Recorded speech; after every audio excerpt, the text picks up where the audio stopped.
Hey, it's Clay, and this will be a video chart on ticker symbol CPRX. We will take a look at the 30-minute time frame.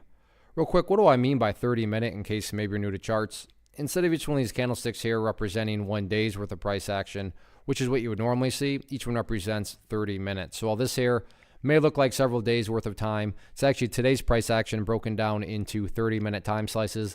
I like to do this time frame, and it's a good job of telling the quote-unquote story of the price, and then makes mapping out where levels of support and resistance a bit easier to see. Did this analysis on Tuesday, so that is where these green and red line annotations are coming from. But after today's price movement, definitely some updates need to be done, as this one had a very powerful day again. First thing I'm going to do is a little house cleaning and just get rid of these lines down here. Sure, those lines still pertain. They're just not relevant right now. And from a presentation standpoint, I don't want to risk causing confusion and clutter because there's lines all over the place. So let's try to keep this as clean as possible. The first update that needs to be done comes about based on a foundational rule in charting, which states when levels of resistance are broken and closed above, you want to see them act as support. So 370 was an area of resistance going into today, but now with the price up above there, that would be the newest area of support, what I would call the ideal level. When you say, hey Clay, what would make this chart look the best?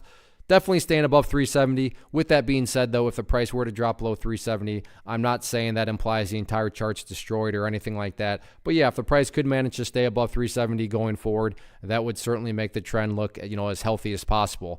Taking a step back, though, and looking at all of this from the big picture point of view, that is where the purple line down here comes into play, the famous 50-period simple moving average. Keyword being moving. As time goes by, this line here is going to move itself higher and higher.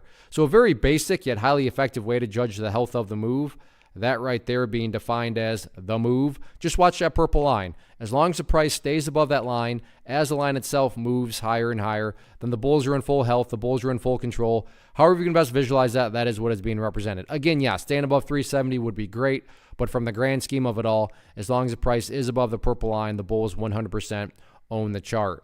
As far as levels of resistance are concerned, I'm not even going to really touch on those now that I think about it, because they don't matter. What do I mean by they don't matter? Well, what matters is what the chart and price has already been doing, and that is this right here.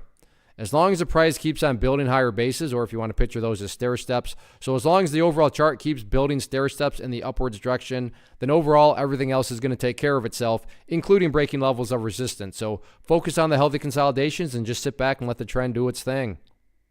One of the biggest questions that I get is, hey Clay, how do you find the stocks that you trade? So what I've done is put together a free resource guide where I talk about the tools that I use to locate stocks that I find interesting and think may have potential. So if that sounds like something that could add value to you as a trader, then click on the image that is up on the screen right now and I will email you the guide. The guide itself is very short and to the point, and best part, it's completely free. Thanks for watching the video. Let me know if you have any questions.